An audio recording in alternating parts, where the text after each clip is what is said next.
Então, vamos continuar aqui, só para terminar essa análise desse poema do Celan, né? Em alemão, por exemplo, esse fundo da neve é tief im Schnee, né? E aí, vejam bem, o que eu percebi no original, né, é que ele passa a decompor essa expressão fundo da neve, entendeu? E reduzindo ela basicamente às vogais I, e, né? E aí eu tive que seguir a sequência, quer dizer, tief im Schnee, I, E em alemão, as letras finais. E aí eu coloquei E, porque é a redução de fundo da neve ao mínimo denominador comum de vogais que você tem aí, e aí se constitui uma espécie de linguagem nova, que é um evanecimento da linguagem. Em suma, se gera aí uma espécie de paradoxo em que a única linguagem ainda possível seria o aniquilamento da linguagem, né?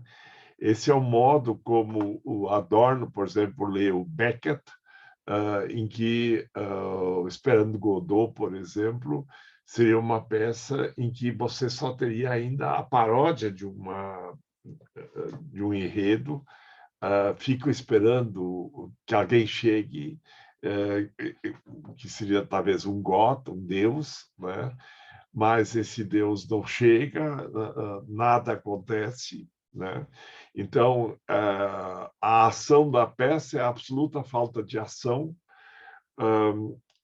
É uma peça que se faz na destruição da tradição teatral, né? E aqui é a mesma coisa que você tem nesse poema aqui, com uma linguagem que, de certo modo, só se faz pela destruição da linguagem habitual, né?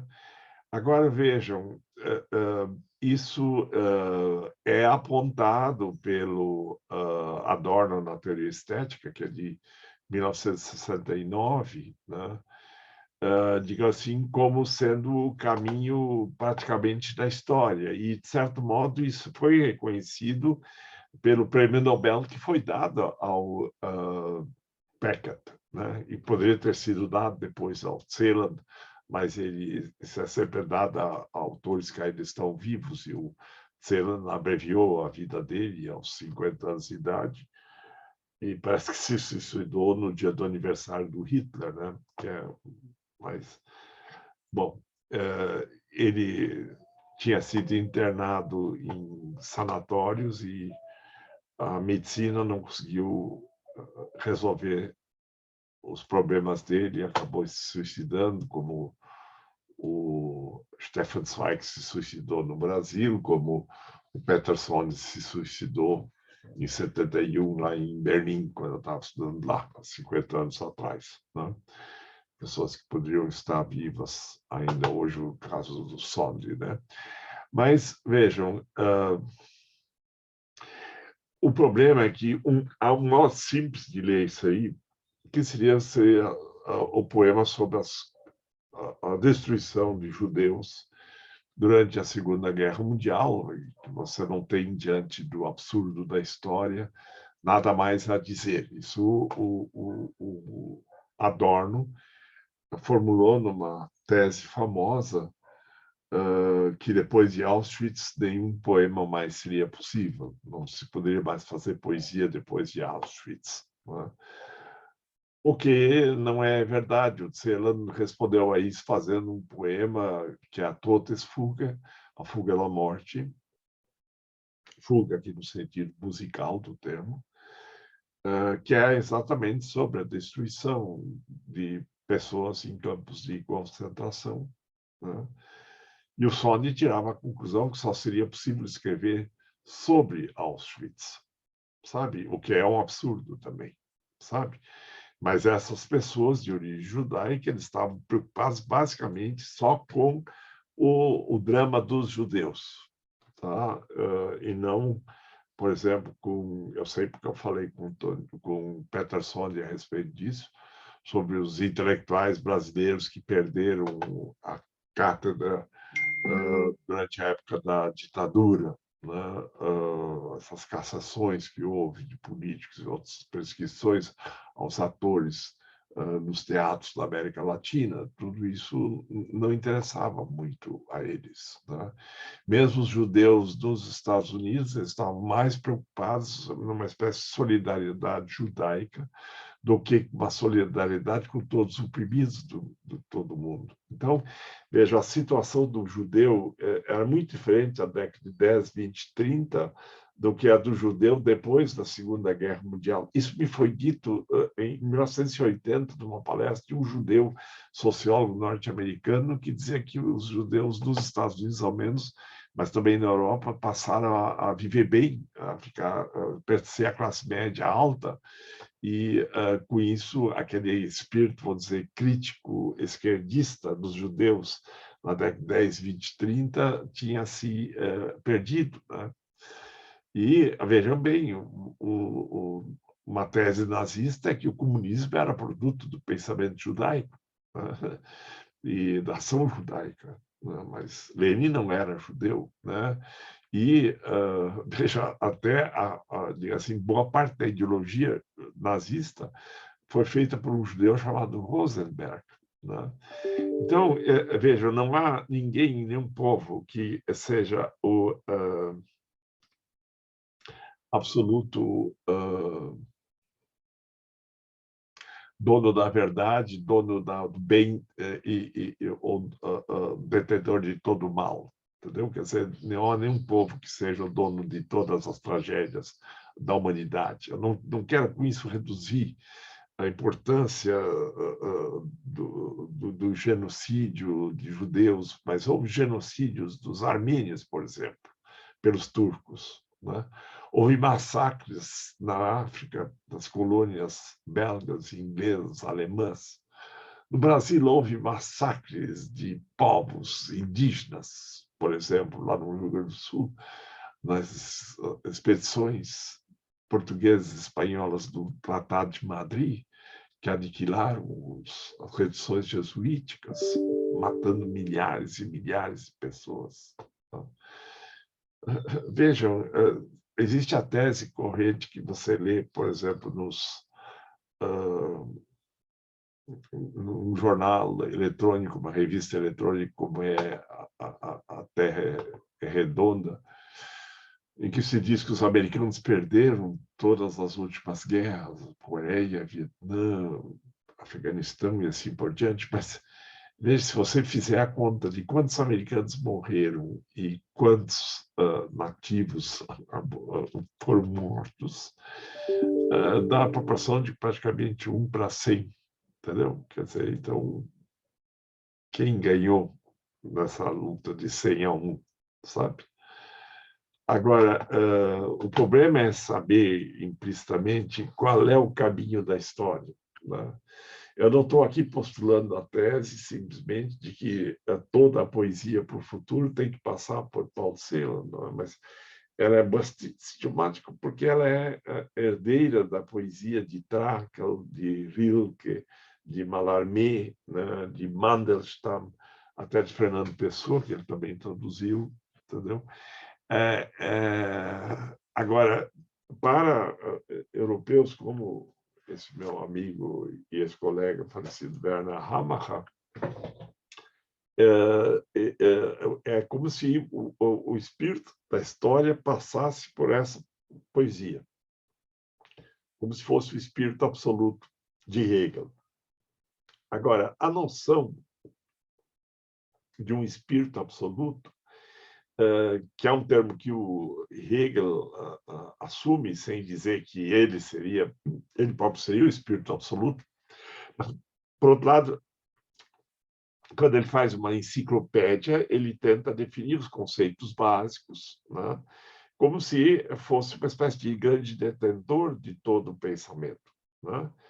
E isso é algo que já tem lá no Aristóteles, né? Na física e na metafísica dele, né? Que a metafísica é um conjunto de definições de conceitos fundamentais que são assim básicos para outras áreas e que as outras áreas utilizam esses conceitos, mas precisaria ter um setor da filosofia que se ocupasse com a definição desses termos. E ele se torna uma espécie de repositório do saber, né? E foi nesse sentido que os iluministas franceses fizeram a enciclopédia, né? Quer dizer, a enciclopédia é uma tentativa de apanhar o conjunto de conhecimentos que se tem de uma época. E isso continua plenamente atual. A Wikipédia é uma enciclopédia, né, virtual, né? Agora, veja, se eu pego o Hegel, por exemplo, vamos ver a estética dele, né? Ele deixa isso mais claro nos textos que hoje são chamados de filosofia da arte, que são aulas que ele deu sobre filosofia da arte e que alguns alunos anotaram, de 12 anotações, mas 3 foram publicadas já. E o Hegel deixa entender que ele queria armar uma espécie de esquema em que ele pudesse ter uma visão global da arte sem ser abrangente de toda a produção artística em todos os tempos e todos os lugares. Ele queria ver se ele conseguia discernir um esquema de evolução da arte, né? E aí ele começa com a arquitetura e a arquitetura no Egito, né? E depois ele vai examinar mais de perto uma espécie de arquitetura, escultura arquitetônica, dentro da tese de que a arquitetura seria mais arte na medida em que ela fosse escultórica, tá? Então, por exemplo, a esfinge ou aquelas fileiras de esfinge na entrada dos templos eram partes escultóricas de uma arquitetura ou eram uma escultura de tamanhos e proporções arquitetônicas, tá? E então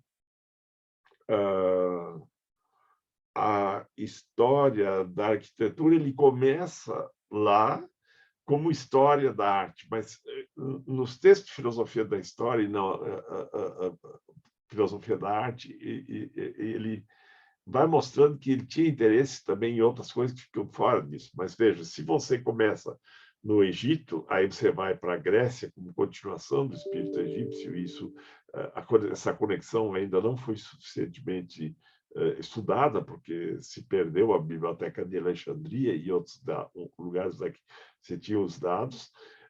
Depois vai para Roma, entendeu? Depois vai para o Império católico, né? A Igreja Católica como grande herdeira do Império Romano, no Concílio de Niceia, né? 325, mais ou menos. E depois você, para o Hegel, tem a grande ruptura, que seria o luteranismo, né? O Lutero desenvolvendo o espírito de liberdade.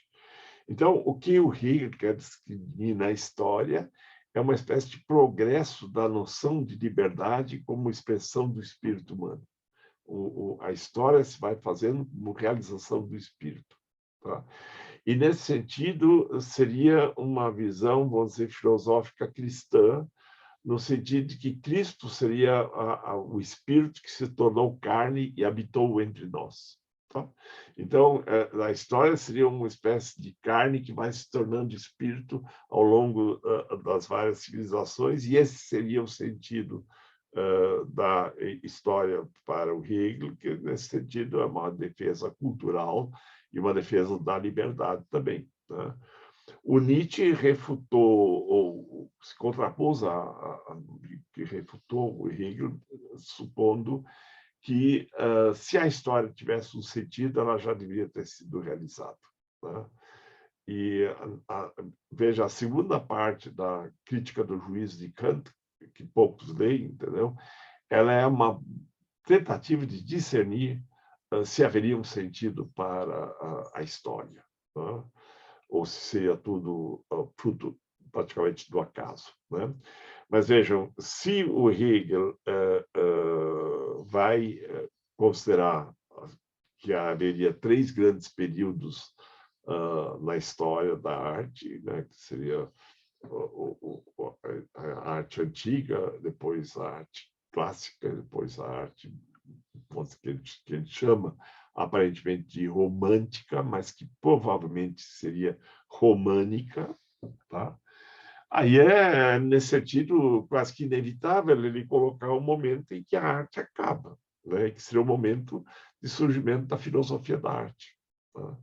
Mas veja, achar que em 1820 a 30 a arte tinha acabado, ele não quer dizer, ele não queria dizer com isso que não pudesse surgir obras de arte depois. Ele queria dizer que a arte não teria mais uma função social tão primordial como ela teria tido em culturas anteriores.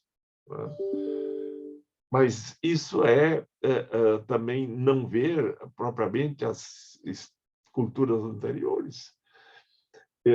Achar que Atenas, do século V a.C., na tragédia se envolvia toda a população, não é verdade. Né? Na melhor das hipóteses, 5% das pessoas tinham direito a assistir. Né? As mulheres estavam excluídas, os escravos estavam excluídos, os jovens, né? Os estrangeiros, os periecos, os habitantes das cercanias lá, estavam todos excluídos. Né? Mas veja, se eu tenho uma história da arquitetura que começa com as pirâmides do Egito, né? E acaba nas catedrais românicas, né?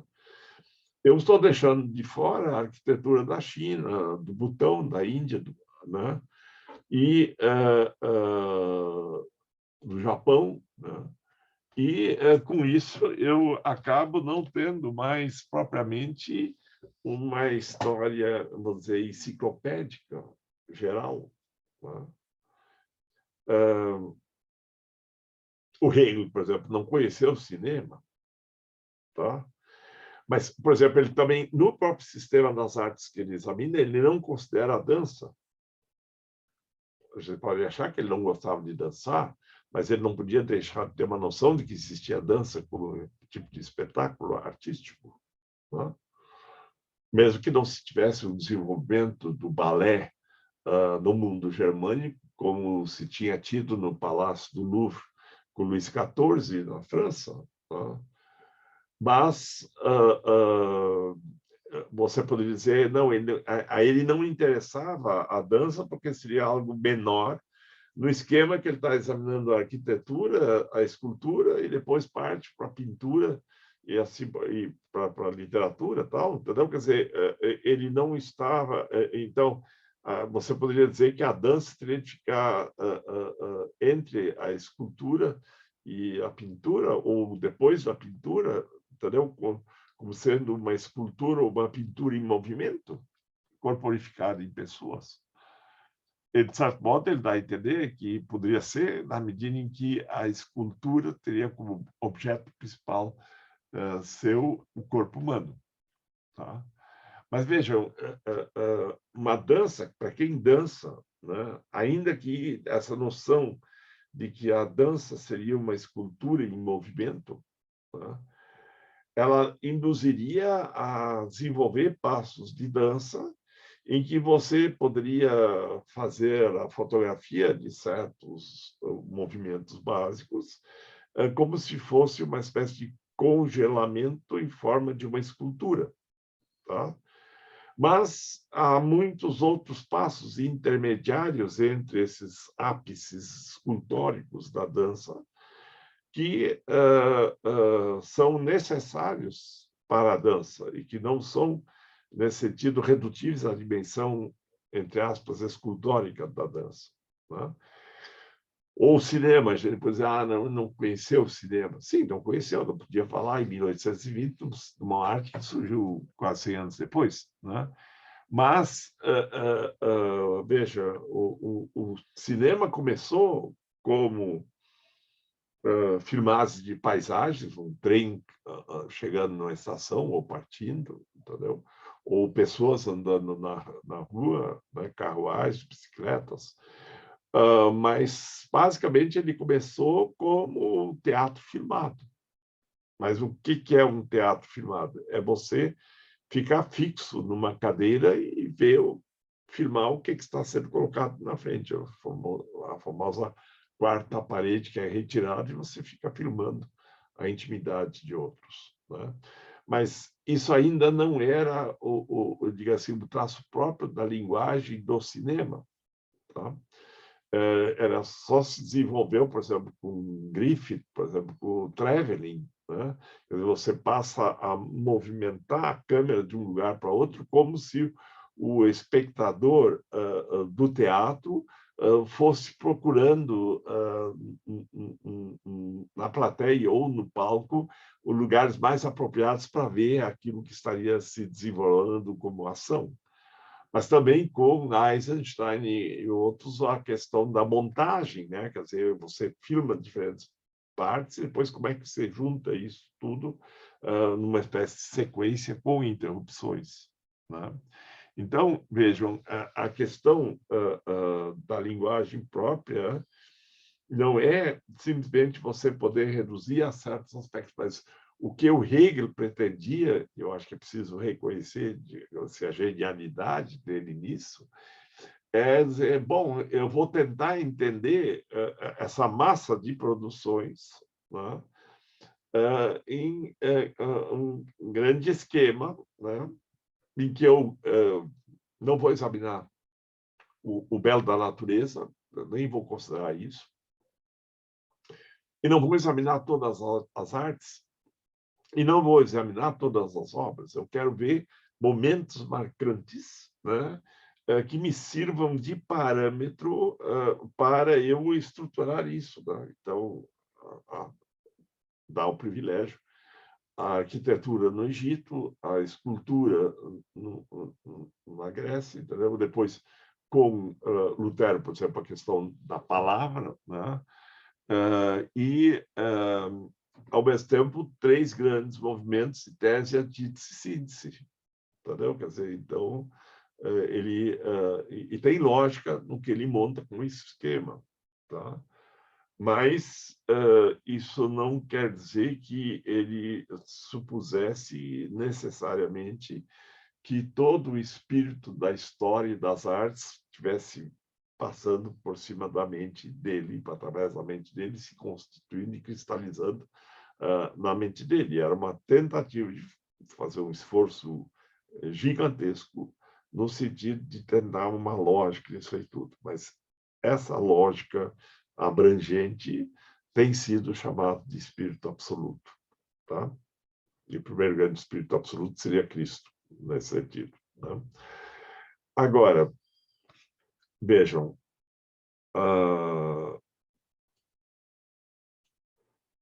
aí no poema se fala no Tiefschnee, fundo na neve, né?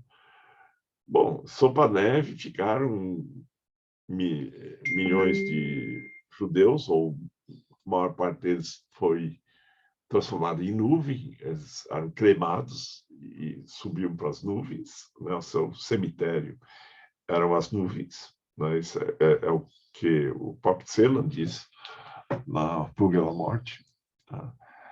Mas também ficaram milhões de soldados e civis nas duas guerras mundiais. Só na Segunda Guerra Mundial foram cerca de 55 milhões de pessoas que morreram, tá? Mas quem foi o povo que mais pagou? Foram os russos. Foram os russos que conseguiram derrotar o nazismo. Os Yankees apareceram depois para colher a vitória e dominar a Europa e tentar dominar o mundo. Agora, vejam, aqui na América Latina, né, os Yankees implantaram ditaduras por toda a América Latina, na década de 60, 70, a pretexto de salvar a democracia, o que é um absoluto cinismo, né? E muitos milhares de pessoas tiveram a sua vida destruída, seja literalmente, seja em termos profissionais, etc. Tá? Agora, a pergunta é saber se o caminho apontado pela poesia hermética de Mallarmé ou de Celan, como antítese a essa linguagem mentirosa da comunicação usual na sociedade, se nela se corporifica esse espírito absoluto de uma transcendência. Tá? Por outro lado, ela é uma linguagem tão difícil, tão cifrada, que ela só se forma como negação da comunicação. Tá? Então, ela é a antitética linguagem da comunicação, embora o Angu-Dedê tenha sido escrito no formato inspirado na tipografia dos jornais, das manchetes, títulos, manchetes grandes, subtítulos menores e texto com caracteres menores. Né? Mas o que aqui a nós está importando no momento é que, subjacente a essa encenação manifesta da obra, há uma obra virtual, uma figura virtual, que é aquilo que a obra realmente quer configurar. Tá? Quer dizer, a obra existe para sugerir alguma coisa que não está dito na própria obra. E, de certo modo, sempre foi assim. Por exemplo, o Homero, ao falar da Guerra de Troia, ele, claro, ele dá a vitória aos acaios, que tinham um exército mais eficaz, estava cercando Troia. Né? Mas, digo assim, as figuras mais humanas, mais comoventes, estão do lado troiano, dos vencidos. Então, é uma espécie de contraposição entre aqueles que são os vitoriosos da guerra, vitoriosos bélicos, e aqueles que têm a vitória, vamos dizer, literária, sabe? É uma contraposição que é constitutiva da obra de Homero. Tá? E não se chega a isso assim por acaso, quer dizer, se fala que a literatura ocidental começa lá nesse texto que é por volta do ano 800 depois de Cristo, entendeu? Antes de Cristo, aliás, uma guerra que teria acontecido uns 400 anos antes, né? Agora, essa guerra de Troia, o importante é a organização literária que foi feita disso e a encenação das contradições em choque lá dentro. Tá? Então,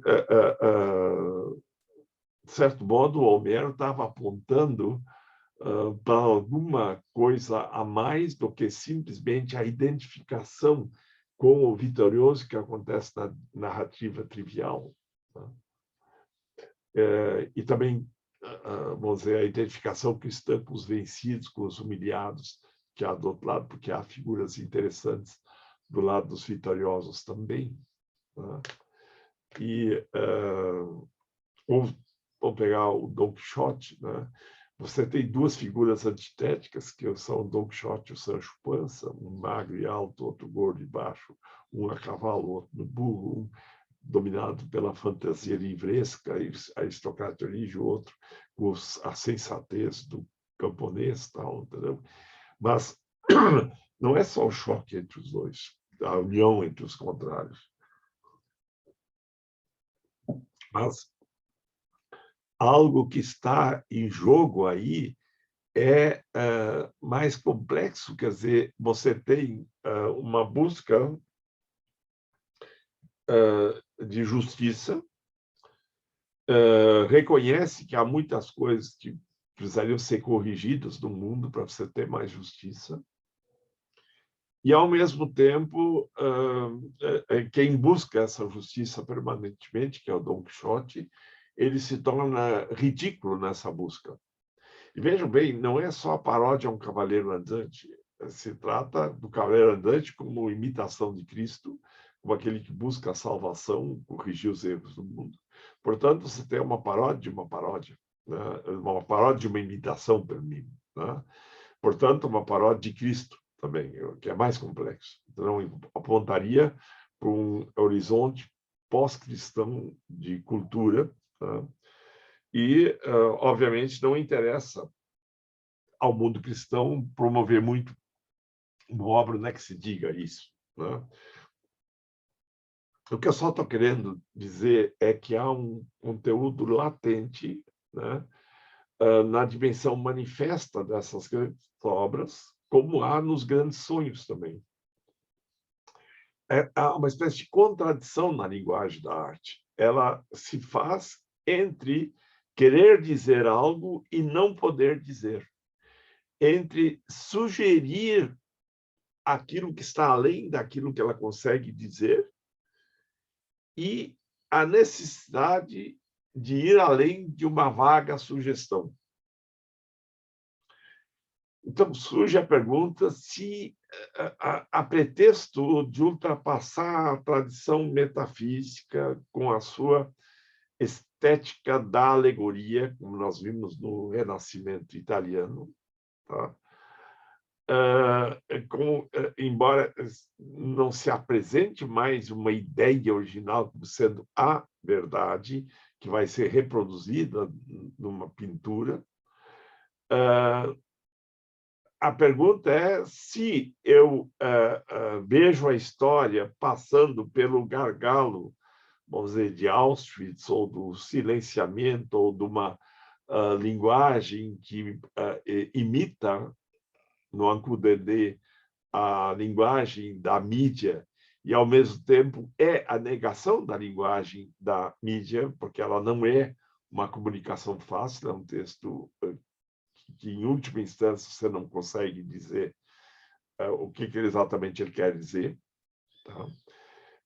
Então, a pergunta é se a obra se justifica como arte na medida em que ela é um índice de algo que está além da obra, mas só existe estando na obra. Tá?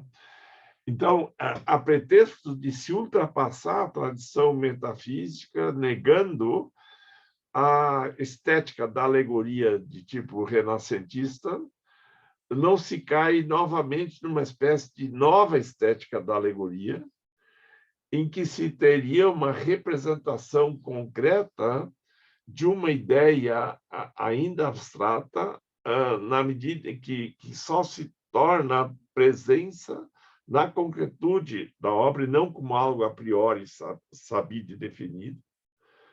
E, portanto, se acena ali algum conhecimento que transcende o conhecimento imediato das coisas, como se fosse a sétima estrela do Sete Estrelas.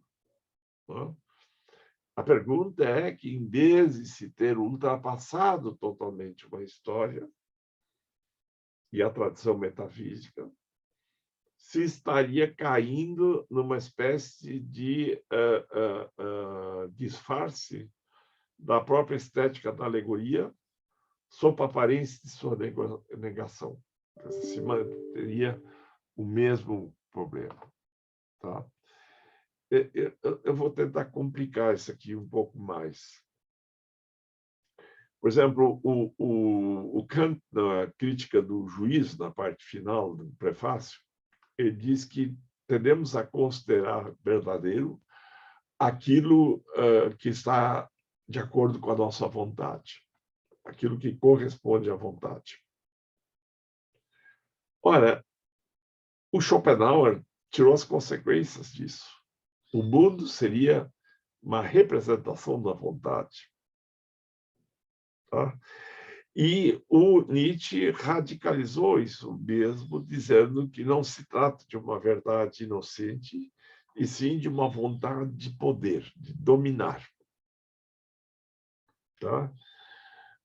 De certo modo, você tem uma espécie de diluição dessa vontade no conceito freudiano de desejo. Wunsch, que é traduzido muito em português como o desejo libidinoso. entendeu? Que é, em parte, o sentido de Freud, mas não é necessariamente o único desejo. Quer dizer, o desejo de matar o pai, por exemplo, não seria um desejo nesse sentido libidinoso, no sentido de cobiçar uma pessoa de outro sexo, tal, coisa assim. Tá? Agora, por exemplo, vou tentar. O Lacan dilui-se mais um pouco, dizendo que é uma pulsão, né? Mas é um impulso que se tem. Tá? Então, de certo modo, o desejo é uma vontade envergonhada, porque a vontade, ela tem a vontade de se impor. Né? Ela não pergunta se o outro quer ou não quer. Né? Então, por exemplo, o rapto das Sabinas, na história romana, que é muito presente na pintura europeia, na escultura europeia também, quer dizer, ela é uma glorificação dessa vontade do conquistador de se impor. Tá? Agora, vejam, vocês já devem ter assistido assim, um bêbado falando de si mesmo. Quer dizer, aquele bêbado que se acha o pior dos homens, né? Que fica deprimido, chato, só se lastimando. Mas tem aquele também que começa a prosear sobre si mesmo, contar vantagens sobre si mesmo, e ele, como os outros não refutam, fica escutando as histórias dele, ele acha que os outros estão acreditando nele. E, na verdade, os outros estão pensando, esse é papo de bêbado. Né? Agora, vejam, o bêbado não está tentando descobrir, com essas fantasias compensatórias, por que ele é induzido a pensar isso? Por que ele se acha tão maravilhoso? Ele se acha porque ele não é. É porque, no fundo, ele desconfia que ele não seja. Mas ele não quer enfrentar isso de que ele não é aquilo que ele pretende ser. Né? Quer dizer, a verdade nua e crua é cruel, dizem. Mas a cirurgia também é uma crueldade necessária, porque ela é benéfica. Né? O máximo que se fez foi inventar a anestesia, né? Um jeito de minorar a dor da anestesia, mas ninguém faz cirurgia porque quer, né? Faz porque precisa. Claro, tem as cirurgias estéticas, mas no fundo a pessoa sente a necessidade de ser mais bonita do que ela é. Né? E, veja, nós tendemos a preferir os anestésicos em forma de fantasias. Isso é o que domina a sociedade. Né? Há políticos que prometem mundos e fundos, né? E apresentam desculpas bobas para os erros que eles cometeram. Né? Isso o eleitorado deles pode até aceitar, mas não resolve a questão do bem comum. Né? Quando eu era aluno, né, os catedráticos preferiam ter discípulos. Eles não queriam acolher do seu lado um aluno promissor que fosse capaz de ultrapassar o que eles não tinham produzido. Tá? A hipocrisia, como regra de conduta, serve para não comprar brigas desnecessárias, sim, por um lado, mas também para cultivar uma aparência de amizade que não existe, de fato. Né? Agora, o problema é que a verdade não está na fala, simplesmente. Né? Esse é um dos problemas subjacentes a essa teoria do Benjamin aí. Né? Será que a verdade está na fala? Mas se você não tiver fala, o que você tem? A ação, o gesto, o comportamento, como verdade? Assim, vejam, muitas vezes uma pessoa pode falar uma coisa e fazer outra. Né? Ela pode ter posições, por exemplo, doutrinárias de direita, e quando tem um cara de esquerda perseguido, ela é capaz de dar proteção àquela pessoa. Não digo que você faça isso sempre, mas pode acontecer. Tá? Então, vejam, a questão de vontade, né? E verdade como linguagem. Tá? Eu não sei, eu acho que um dos modos como se poderia ler o Schopenhauer hoje, né, seria pelo avesso do modo como ele tem sido lido. Porque, aparentemente, ele pegou aquela passagem do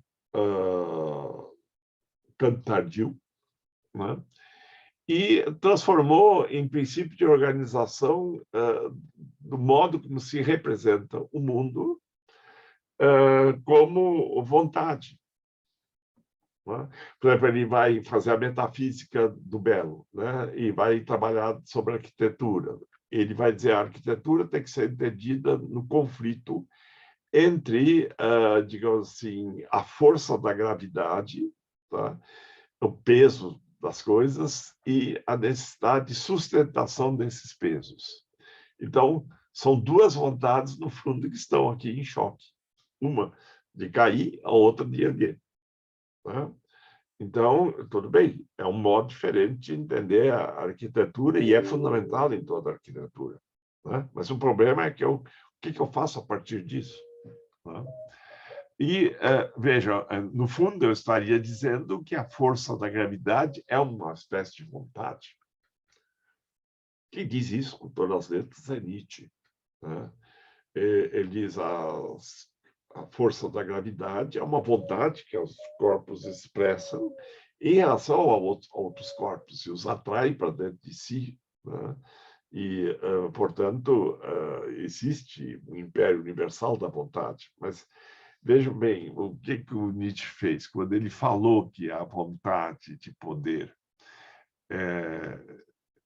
é determinante. Ele diz, mas é uma vontade que em português se traduz por vontade de poder, que em alemão é Wille zur Macht. E veja bem, tem um problema aí, porque zur não é de. Zur é tudo em inglês. Uma vontade direcionada para o poder. Então, é uma vontade de ter poder. É uma vontade para o poder. Uma vontade para poder. Então, Wille, em alemão, é engraçado, né? É uma palavra feminina, Macht, die Macht. E zur Macht é um dativo do feminino. Daí esse R, que parece masculino, na verdade é feminino, e é dativo, não é nominativo nem genitivo. E é traduzido para o português como se fosse um genitivo, vontade de poder. Mas veja bem, não estou propondo aqui que seria a vontade do poder. Tá? Seria o pior ainda. Né? Claro, a vontade de poder é uma vontade do poder, mas a vontade do poder é ter mais poder para ter mais vontade. Tá?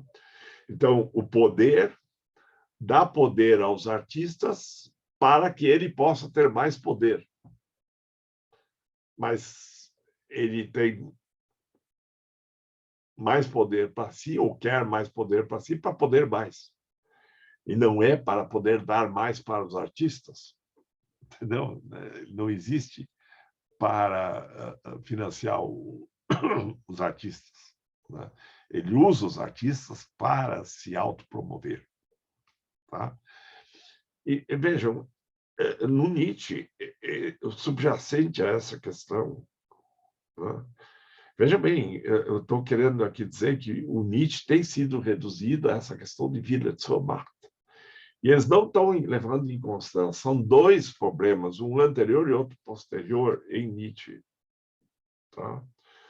O posterior, para começar pelo depois, né, é que o posterior ele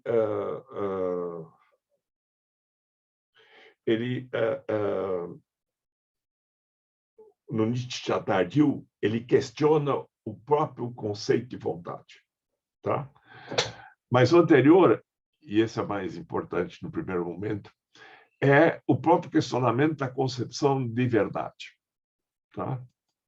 Quer dizer, o Nietzsche suspende já na obra inicial dele, lá na Origem da Tragédia, no Le Livre de Philosophe, na Origem da Tragédia, na Genealogia da Moral, a noção de verdade. Porque ele diz a concepção de verdade não é verdadeira. Por quê? Se tem Aquinos, veritas est adequatio rei et intellectus. Verdade é a adequação da coisa e do intelecto. Isso é uma inverdade, pois, mesmo desde Kant, se sabe que o que está na mente e o que a coisa não são coisas iguais. Quer dizer, ad equum, tá? Ao mesmo, ao igual. Tá? E nem coincidem, são instâncias diferentes. O que está na mente e a coisa é como tal são duas instâncias e coisas diferentes. Mas o esquema de que x é igual a y é fingir que é igual o que não é igual. Então, ela já contém uma vontade subjacente no sentido de que o que a mente diz que a própria coisa seja a própria coisa. Mas isso é o dizer que a coisa seria o que a mente diz que seria. A Igreja fez isso, levando isso radicalmente adiante, dizendo que ela era representante da vontade divina e, portanto, ela é que poderia dizer o que estaria contido no livro sagrado. Por exemplo, o filósofo, só de passagem, né? Na República do Platão, a figura do filósofo é desconstruída, porque o filósofo ele ama lá, sobretudo, o poder e não a verdade. Então, ele usa de mentiras e subterfúgios para fingir que ele é o primeiro a sair do mundo da caverna, quando, de fato, para buscar lenha, os escravos já tiveram que sair, e para buscar inspiração para as figuras que eles montavam lá dentro e as encenações que faziam, os artistas também já tiveram que sair antes. Tá? Então, há em Platão uma contradição entre o discurso do conceito e aquilo que as imagens mostram e sugerem. Só que isso não foi visto durante 2000 anos. Tá? O Nietzsche xingava Sócrates o tempo todo naquelas obras de juventude. Aí depois, no Le Livre de Philosophe, ele pergunta por que eu xingo tanto Sócrates? Porque eu sou muito parecido com ele. Entendeu? Quer dizer, eu também sou um sofista. Né? Bom, mas vejam, quando Kant sugeriu, né, que a concepção parece verdadeira ao sujeito quando está adequada à vontade dele, eu tenho a impressão, embora ele não tenha desenvolvido isso, que ele estava dando um alerta para uma tentação que existe, no sentido de que se queira que seja verdadeiro, porque está adequado à verdade. Então, mas isso não significa que o Kant dissesse que ficar projetando a vontade seria chegar à verdade sobre as coisas. Não, se tem uma imposição do sujeito sobre as coisas e não um respeito pelas próprias coisas. Né? Então, entre o sujeito e a coisa se interpõe a vontade, o desejo, a vontade de poder. Né? E o que se tem por baixo disso é uma rediscussão da concepção de verdade que o próprio Kant não chegou a desenvolver, mas que está esparsa na obra do Nietzsche como o principal problema que ele vai querer enfrentar e que é o principal problema também para o Heidegger. Né? E, no fundo, é o principal problema para o Freud, por exemplo, ou para o Jung também, né? De modos diferentes. Né? O Freud, no fundo, acreditava que, descobrindo essa verdade subjacente, seria possível o sujeito se libertar da vontade da neurose, Quer dizer, a neurose é uma quebra que há no sujeito, que é como se fosse uma ferida permanente no sistema aqui, uma ruptura de um pedaço que devia estar lá como sustentação, e a ação da pessoa, o sentimento dela falha toda vez, porque ela tem aquele bloqueio dentro de si, que é uma falta de liberdade interior. Então, a psicanálise teria como meta a verdade para ter maior liberdade, né? Agora, veja, o Nietzsche radicalizou essa vontade do Schopenhauer e de Kant, dizendo que ela não é uma simples vontade, e sim uma vontade de poder, uma vontade de ter poder, né? De tendo poder, ter mais poder, né? Então, essa vontade de dominar, de ter controle sobre outros, seria, portanto, uma vontade menos inocente do que aparenta ser a própria palavra vontade. Não é apenas um desejo, uma ânsia inocente, mas sim uma restrição à liberdade alheia e à imposição da vontade de quem pode. Agora, o Nietzsche leva isso você quer moralizar, por exemplo, você quer ser o cara que diz que é a virtude sobre as coisas, mas o seu estômago está cheio de morte de vidas alheias, entendeu? Porque a vida vive da morte da vida alheia. A vida não é virtuosa. Ela é assassina nesse sentido, né? Então, vejam, não adianta você só comer frutas ou só ser um vegano, entendeu? Quer dizer, no fundo, comendo sementes, você está destruindo também, tá? Agora, no Nietzsche tardio, ele tem umas observações que ele não chegou a desenvolver. Ele diz: o problema é que, subjacente ao conceito de verdade, existe,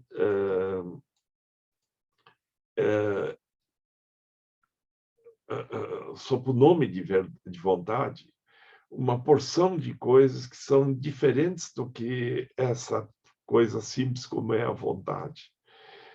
Existem, por exemplo, sensações, existem desejos, existem pulsações, pulsões, sonhos indecifrados, etc. Entendeu? Então, carências, necessidades, né? Então, é preciso ver que, subjacente à questão da vontade, se tem elementos muito diversos e até contraditórios. A mente humana não funciona em termos de uma vontade nítida e clara, bem articulada. Ela começa com intuições e premonições, impulsos afetivos e vislumbres muito vagos. Eles não são logo uma vontade, mas são sentimentos, flutuações do devaneio, desejos, miragens, preconceitos, fugazes intuições, imagens, etc., né? Portanto, aquilo que aparece como vontade, e mesmo vontade de ter poder, é desconstruído pelo Nietzsche tardio, dizendo que é um conceito simplório, simplificador, que não abrange a complexidade do que está aí ocorrendo. Portanto, a verdade não é a expressão da vontade, né? Pelo contrário, ela tende a falsificar o que sejam as coisas, né? E ela é antes uma espécie de essa vontade, uma simplificação dos processos que ocorrem, né? E o problema fundamental é que a conceituação escolástica de verdade, como adequatio rei et intellectus, não se sustenta mais, ela não é verdadeira. Tá?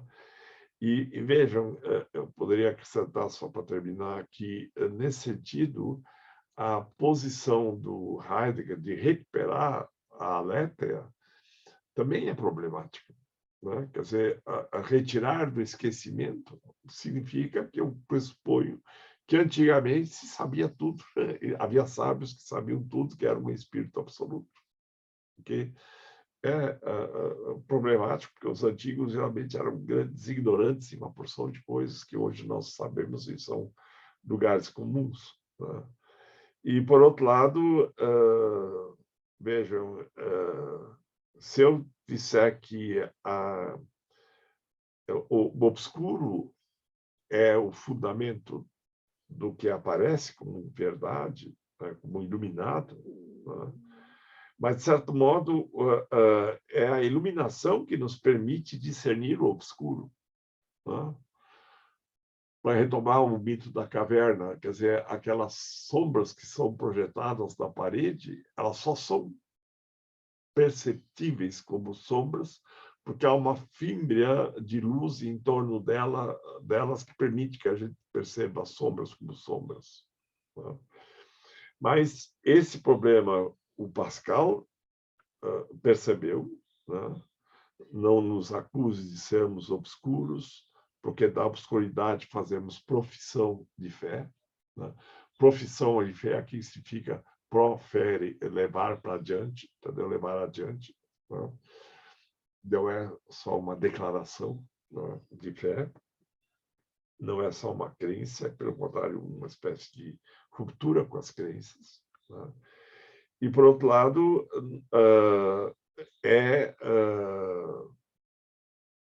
diz a verdade quem sombras diz, são versos de Celan. Né?